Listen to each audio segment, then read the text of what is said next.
आपका सिंप्लीफिकेशन का है गाइस। तो सॉल्व कर लेते हैं। तो 0.6 प्लस छोटे कोष्टक के अंदर 0.81 है, इसको क्या लिख सकते हैं 0.9। फिर माइनस, फिर कोष्टक के अंदर 0.0144, तो इसको क्या लिख सकते हैं, बाहर निकालेंगे तो 0.12। फिर प्लस, देखिए ये आपका 0.4 भाग है 0.5, पॉइंट से आपका पॉइंट कट जाएगा गाइस, तो आपका कितना आ जाएगा 4/5। इसको सॉल्व करते हैं तो 0.6 प्लस 0.9 माइनस, यहाँ पर एलसीएम कितना हो जाएगा 5, तो 12 पंजे कितना होता है 60, कितना होता है 12 पंजे 60 होता है। तो आपका कितना आ जाएगा गाइस 0.6 आ जाएगा। फिर प्लस 4, अब इसको सॉल्व करेंगे तो 0.6 प्लस, यहाँ पर एलसीएम आपका कितना हो जाएगा 5, तो 5 निम 45 मतलब 4.5 माइनस, अब देखिए 0.6 और 4 कितना होता है, तो ये हो जाएगा 4.6, ये हो जाएगा आपका। तो ये आपका 0.6 प्लस ये कितना आएगा आपका, तो 4.6 से आपका 4.5 जाएगा, कितना बचेगा, तो घटा लेते हैं 4.6 4.5, 6 में से 1 गया, 5 गया 1, 0.1 बचेगा, वो भी माइनस का, तो माइनस का 0.1, और बटे में कितना आ जाएगा 5 आ जाएगा। और 5 यहाँ पर एलसीएम हम लोगों ने 5 लिया था, तो यहाँ पर 1 लगाया, 0.6 में 5 का मल्टीप्लाई हो जाएगा और साथ में। ओके, आगे सॉल्व करते हैं। तो 5 छक्का 30, तो 30 माइनस 0.1 और बटे में 5, तो ये आ जाएगा आपका 2.9/5। इसको काटेंगे तो आपका कितना आ जाएगा 0.58। तो ऑप्शन 3 इज राइट आंसर। अगला है आपका क्वेश्चन। राजन एक बिंदु से चलना शुरू करता है और उत्तर की ओर 200 मीटर चलता है। मान लेते हैं ये स्टार्टिंग पॉइंट है, उत्तर दिशा आपके ऊपर होती है, कितना चलता है 200 मीटर। फिर वह बाएं मुड़ता है और 300 मीटर चलता है। यहाँ से आपका बायां क्या हो जाएगा, इधर की तरफ होगा, कितना चलता है 300 मीटर। फिर दाएं मुड़ता है और 400 मीटर चलता है। अब यहाँ से आपका दाएं क्या हो जाएगा, ऊपर की तरफ, कितना चलता है 400 मीटर। और फिर वह बाएं मुड़ता है और 1 किलोमीटर चलता है। यहाँ से आपका बायां इधर हो जाएगा, कितना चलता है 1 किलोमीटर। अब राजन का मुख किस दिशा में, ये दिशा आपकी कहाँ की होती है, तो देखिए ये होता है पूरब और इधर होता है पश्चिम, और पश्चिम की ओर दिशा ही तो जा रही है, तो आपका आंसर हो जाएगा ऑप्शन 1 पश्चिम। अगला है एड्स का पूर्ण रूप क्या है, तो एक्वायर्ड इम्यून डिफिशियंसी सिंड्रोम। अगला आपका क्वेश्चन है गाइस, देख लेते हैं। विद्यार्थियों की एक कक्षा में पावलो को शीर्ष से 18वां और नीचे से 45वां स्थान मिला, तो टॉप से कितना है 18वां है और बॉटम से कितना है गाइस 45वां। तो कक्षा में विद्यार्थियों की कुल संख्या बताएंगे, तो टोटल इक्वल टू टॉप है 18 प्लस 45 माइनस 1 कर देंगे। 18 प्लस 45 कितना हो जाएगा 8 5 13 के 3 हाथ लगा, 1 5 1 6, 63 में से 1 गया, तो आपका कितना आ जाएगा टोटल विद्यार्थी 62। Option 2 is right answer. अगला, निम्नलिखित में से कौन सा विकल्प उस निकटतम लगभग मान को दर्शाता है जो निम्नलिखित समीकरण में प्रश्न चिन्ह के स्थान पर आएगा। तो लिख लेते हैं आपके जो जो आपका दिया हुआ है 25.19 minus sorry into 3 plus 4.41 minus 0.9। तो वही इसमें बॉड मास रूल के अकॉर्डिंग मल्टीप्लाई वाला सॉल्व करेंगे।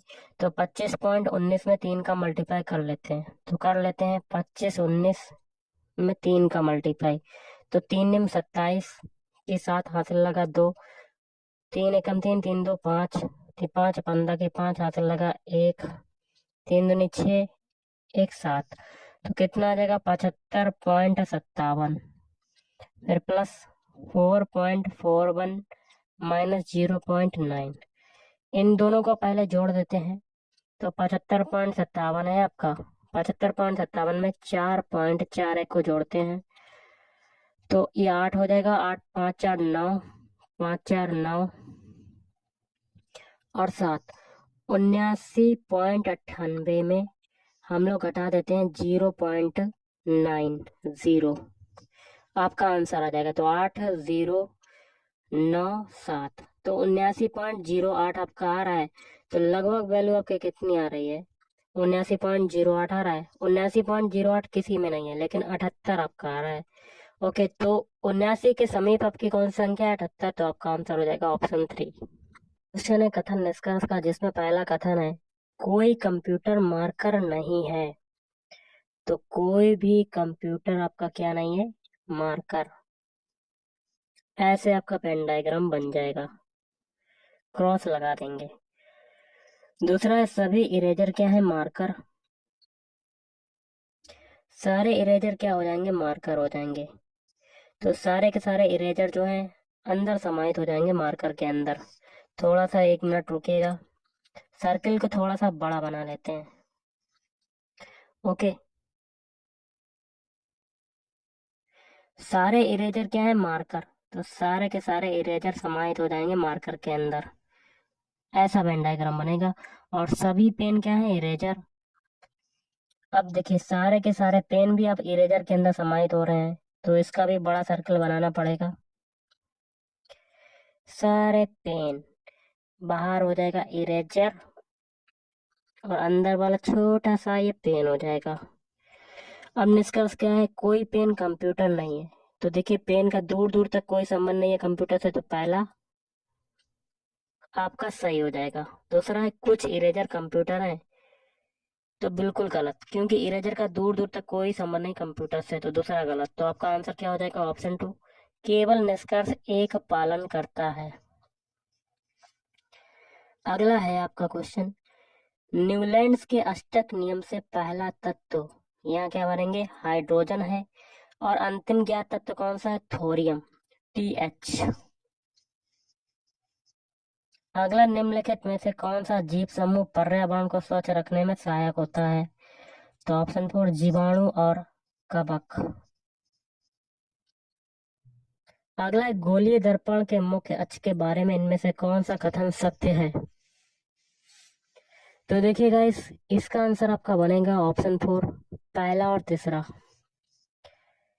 पहला है यह दर्पण पर अविलंब होता है। तीसरा, यह मुख्य फोकस हमेशा मुख्य अक्ष पर स्थित होता है। नेक्स्ट देख लेते हैं क्वेश्चन। क्वेश्चन है रमन एक बिंदु से चलना शुरू करता है और उत्तर की ओर 200 मीटर चलता है। मान लेते हैं ये बिंदु यहाँ पर उत्तर दिशा आपकी होती है, ऊपर की तरफ कितना चलता है? 200 मीटर। फिर वह बाएं मुड़ता है और 300 मीटर चलता है। यहाँ से आपका बायां इधर हो जाएगा, कितना चलता है? 300 मीटर। फिर दाएं मुड़ता है और 400 मीटर चलता है। यहाँ से आपका दायां क्या हो जाएगा? ऊपर की तरफ, कितना चलता है? 400 मीटर। फिर पुनः वह दाएं मुड़ता है और 300 मीटर चलता है। यहाँ से आपका दायां क्या होगा? इधर की तरफ, कितना चल रहा है? 300 मीटर। नीचे और ऊपर देखिए दूरियां बराबर हैं, तो ये दूरी भी बराबर हो जाएगी। रमन आरंभिक बिंदु से कितनी दूर पर है? स्टार्टिंग पॉइंट ये, लास्ट पॉइंट ये दूरी देखिए 200 है। और बीच में जो जगह खाली है, इसकी दूरी कितनी हो जाएगी आपकी? रुकिए, ये तो देखिए इधर 400 है, तो ये भी 400 हो जाएगी। तो 400 प्लस 200 कितना आ जाएगा टोटल? 600। 600 मीटर आपका right answer, option 2 is right answer. Guys, आपका अगला क्वेश्चन देख लेते हैं। क्वेश्चन क्या कहता है? 55 से देखिए 104 बना रहे हैं, तो आपका कितना जुड़ रहा है? तो आपका 49 जुड़ रहा है, 49। और 104 से 140 बना रहे हैं, तो आपका कितना जुड़ रहा है? 36। 140 से 165 बना रहे हैं, तो आपका कितना जुड़ रहा है? 25। और ये देखिए घटते हुए क्रम में आपकी वर्ग संख्याएं हैं। 49 होता है 7 का स्क्वायर, 36 होता है 6 का स्क्वायर, 25 होता है 5 का स्क्वायर, इसके बाद आएगा 4 का स्क्वायर। 4 का स्क्वायर होता है 16, और इस 16 को हम लोग 165 में जोड़ देंगे, तो आपका कितना आ जाएगा? आंसर आ जाएगा, कितना आएगा? 181। कितना आएगा guys? 181, option 3 is right answer. अगला है देशांतर और अक्षांश के बारे में इनमें से कौन सा कथन गलत है? तो ऑप्शन एक, देशांतर कभी भी एक दूसरे को प्रतिक्षेपित नहीं करते हैं। अगला है आपका, कशेरुकियों की यकृत कोशिकाओं में एसईआर द्वारा कौन सा महत्वपूर्ण कार्य किया जाता है? ऑप्शन एक, औषधियों और विषों का निराविषीकरण। अगला है, विद्युत मोटर का कौन सा भाग उसमें प्रवाहित धारा के प्रवाह की दिशा को उलट देता है? तो विभक्त वलय। अगला है, बल्ब के फिलामेंट को, यहाँ क्या भरेंगे, उच्च प्रतिरोध प्राप्त करने के लिए अत्यंत पतला और लंबा बनाया जाता है। अगला है, जब परमाणु क्रमांक, यहाँ क्या भरेंगे, बढ़ता है। ऑप्शन 3 आपका राइट आंसर हो जाएगा। बढ़ता है और नाभिकीय आवेश बढ़ता है, तब नाभिक और संयोजी इलेक्ट्रॉनों के बीच आकर्षण बल क्या होगा, वो भी बढ़ेगा। इसलिए लिथियम से फ्लोरीन तक परमाणु त्रिज्या जो है वो घटती है। अगला है, एक धुएं से भरे कमरे में प्रवेश करने पर प्रकाश की एक बारीक किरण इनमें से किसके कारण दिखाई देती है? तो ऑप्शन एक, प्रकाश का प्रकीर्णन के कारण। अगला, एक वस्तु का क्रय मूल्य है 2500 रुपया, सीपी बराबर है 2500 रुपया, और विक्रय मूल्य सेलिंग प्राइस कितना है, 2375। तो कितनी हानि हो रही, तो घटा लेते हैं। 10 में से 5 गया, 5 आया। 9 में से 7 गया, 2। 4 में से 3 गया, 1। 125 की हानि हो रही है, तो परसेंटेज ऑफ लॉस बताना है। तो 125 बटे सीपी, सीपी कितना है, 2500 इंटू 100। 2 जीरो से 2 जीरो कटेगा, 25 पंजे 125, तो 5% की हानि हो रही है। Option 3 is right answer. Next आपका क्वेश्चन है, भारत सरकार द्वारा वर्ष, यहाँ क्या भरेंगे, 2021 में राजीव गांधी खेल रत्न पुरस्कार का नाम बदलकर मेजर ध्यानचंद खेल रत्न पुरस्कार कर दिया गया। अगला आपका देख लेते हैं क्वेश्चन, 2021 में बाल साहित्य पुरस्कार कितनी भाषाओं में प्रदान किया गया था? तो ऑप्शन एक, 22। नेक्स्ट है, श्वसन की इनमें से किस अभिक्रिया में ऑक्सीजन की आवश्यकता होती है? तो ऑप्शन एक, पाइरुवेट के CO2, H2O और ऊर्जा में रूपांतरण। अगला है, पेरियार नदी इनमें से किस भारतीय राज्य में बहती है? ऑप्शन 2, केरल राज्य में। अगला है, निम्नलिखित में से कौन सा संबंध ओम के नियम के सही गणितीय रूप का निरूपण करता है? तो ऑप्शन है B=IR। अगला 6, 18, 39 और x समानुपात में है, तो 6/18 बराबर क्या आ जाएगा, 39/x। ओके, तो 6 3 18 और 3 का मल्टीप्लाई 39 में करेंगे, तो 3 निम 27, हासिल लगा तो 3 तिरका 9, 117 आपका x की वैल्यू हो जाएगी।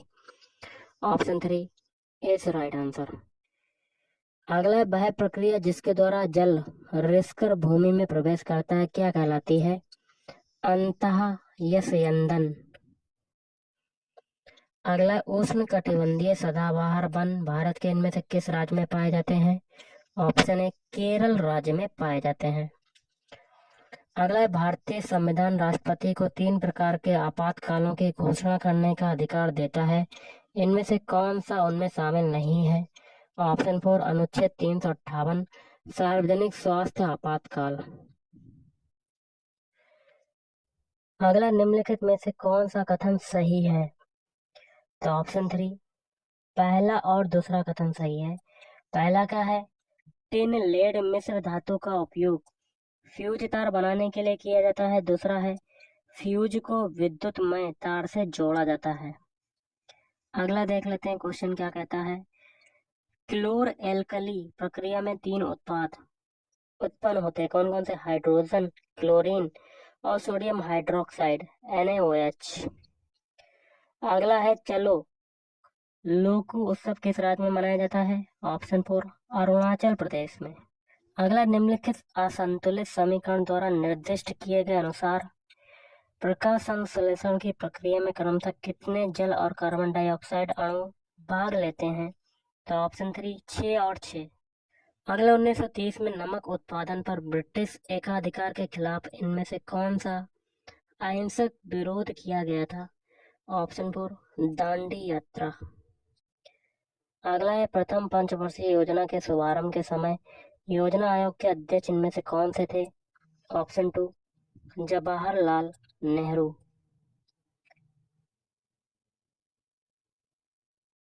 अगला, यदि एक आपतित किरण किसी अवतल दर्पण के वक्रता केंद्र से गुजरती है तो आपतित किरण और परावर्तित किरण के बीच बनने वाले कोण किसके बराबर होगा? तो ऑप्शन है 0 डिग्री के बराबर होगा। नेक्स्ट क्वेश्चन देख लेते हैं। क्वेश्चन है, जैन धर्म में जैन शब्द संस्कृत शब्द जिन से लिया गया है, जिसका अर्थ है, यहाँ क्या बनेंगे, विजेता, अर्थात जिसने सभी मानवीय भावावेशों पर विजय प्राप्त कर ली हो। तो गाइस आज के इस वीडियो में इतना ही। थैंक यू, धन्यवाद।